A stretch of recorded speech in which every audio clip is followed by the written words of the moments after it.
اس وقت ہم plaza de la virgin میں بیٹھے ہوئے ہیں۔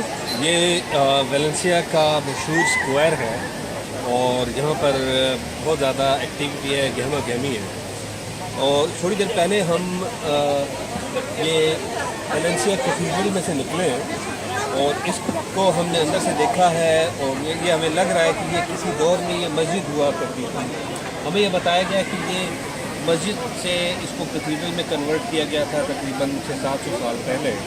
اندر جب آپ جائیں تو آپ کو نظر آتا ہے کہ وہاں پر مسجدوں کے محراب اور ان کی نشانیاں جیسے مسلمانوں کا طرز تعمیر تھا ویسی نشانیاں، اس طرح کا آرکیٹیکچر آپ کو ابھی بھی نظر آتا ہے، اور وہ دیکھ کر دل تھوڑا سا اداس ہوا کہ کسی دور میں یہاں پر مسلمان یعنی ان مسلمانوں کے سجدوں کے نشان تھے اور اب یہ مسجدوں سے یہ چرچ میں عمارت تبدیل ہو گئی۔